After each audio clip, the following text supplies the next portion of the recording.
in Tripoli's main square, showing his supporters that he's still there and still fighting.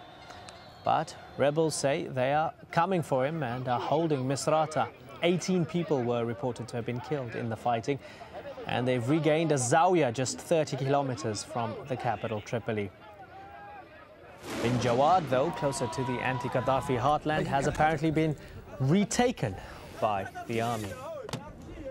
Well, nearby in Ras Lanouf, home to an important oil refinery, the fighting has been particularly heavy. Jackie Rowland is there. The rebels are edging closer and closer to the Gaddafi heartlands. The territory they call Free Libya now extends almost as far west as Bin Jawad.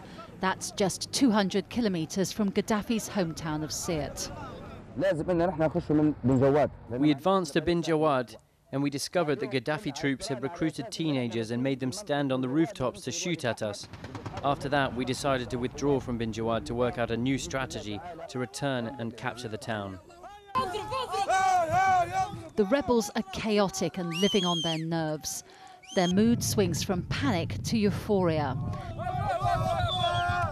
But their great strength lies in the conviction that they are liberating their country. The skies are clear again after a sandstorm that lasted several days. And good visibility means enemy aircraft. The rebels are vulnerable from the sky. The pro-Gaddafi forces have aircraft, the opposition fighters don't. It's their one really big disadvantage. Capturing territory and capturing enemy soldiers too. The rebels take us to see a man they've been holding prisoner since Friday. He tells me he's a conscript in the Libyan army. The army asked me what my specialty was. They posted me as a sentry and said, if you leave, we will shoot you. Gaddafi's army may outgun the rebels, but the rebels outnumber the army. New volunteers are joining all the time and their morale is high. Just as well, since the heaviest fighting may still lie ahead. Jackie Rowland, AlJazeera, Ras Lanouf in eastern Libya. So let's see where the land lies for both sides in this growing conflict. These are the cities that the anti-Gaddafi forces say are under their control. They're concentrated in the east. The second largest city in Libya, Benghazi, is their stronghold. Gaddafi retains control of the capital, Tripoli. It's on security lockdown after clashes there erupted a week ago. But clashes are ongoing. The latest started in Tobruk. That was held by the rebels a few days ago, as was Az-Zawiya just outside of the capital, and Breka too, so near to the center of the anti-Gaddafi firepower in Benghazi. That's also where several British Special Forces soldiers were released after their capture by opposition forces in eastern Libya. Huda Abdel Hamid explains. It's very difficult for anyone here to believe that these 8 British nationals were actually on a diplomatic mission, for the simple reason that they landed in the middle of the night by helicopter in a little town south of Benghazi. They had with them a whole lot of equipment, according to our sources, computers, maps, weapons and explosives. They were immediately intercepted by rebels and the residents of that area and handed over to authorities in Benghazi. Now, the National Council here in Benghazi says it had no idea that these 8 British nationals were on Libyan soil until they were handed over. They said that no one had told them about a diplomatic mission coming into the country. They do raise the question that if they were really a diplomatic mission, why didn't they come through the normal route, and that will be through the Egyptian border with Libya. The National Council did say that at this stage it did not want to have any kind of international diplomatic row, so it handed them over to British authorities as quick as it could. A former Prime Minister of Malta says he's worried the island may be used to launch a military campaign against Muammar Gaddafi. He's told AlJazeera he doesn't believe NATO ships off the coast are there just for humanitarian reasons alone. James Bays has this report. These aircraft are NATO's eyes and ears. The AWACS is packed with the most sophisticated cameras, surveillance and monitoring equipment. NATO maintains these planes are working as part of a counter-terrorism mission which has been in place since 9/11. But that mandate is a pretty broad one, checking on suspicious aircraft and ships. And in recent days, they've been tracked constantly in the skies near Libya.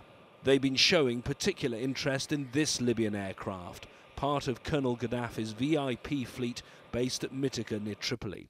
The plane, a Falcon 900, which flew from Belarus last week, was this weekend returning from Jordan. This recording was made of the radio communications with air traffic controllers in Malta. NATO 07, go ahead. Do you have any information on an aircraft with the squawk 2017 position about 85 miles east of our? 7, that should be a Falcon 900, flight level 340 with a destination Mytika according to FlightNet. Malta's airport has been hosting planes from at least 7 NATO nations. In the island's main harbour, a South Korean destroyer which has been evacuating workers from Libya. Military vessels from a number of NATO countries are just off the coast. With AWACS spy aircraft overhead and a fleet of Western naval vessels offshore, there is concern here in Malta, an EU nation, but one that prizes itself on its neutrality. A former Prime Minister of Malta told me he doesn't believe Western powers when they say they're only here to evacuate their nationals. They cannot be trusted because if I were in their place, I would exploit the opportunity I have of the strategic position to spy and to do all that is necessary in preparation of any military attack. So it's not a question of evacuation only. They are exploiting also the circumstances for their own ends. The British Special Forces team, who were captured in Libya, are now on board HMS Cumberland, heading for Malta. It's adding to concern here that this island's neutrality is slowly being eroded. James Bayes, Al Jazeera, Malta. The Secretary General of the United Nations has appointed the former Foreign Minister of Jordan as Special Envoy to Libya.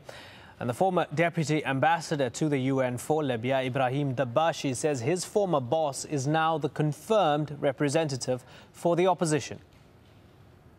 We have our ambassador of the United Nations, and he got a new letter from the Council that he is representing Libya and the United States. So certainly I believe that the U.S. administration will speak with our ambassador in Washington. The Council now is the main, he is the opposition, the official opposition.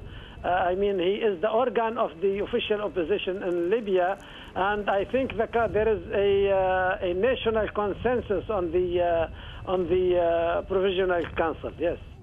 Other news now. Protesters in Egypt say they've been attacked by security services and armed men in plain clothes. The demonstrators had been trying to storm a government building, looking for sensitive documents linked to Hosni Mubarak's regime. Ayman Mohyuddin has more from Cairo.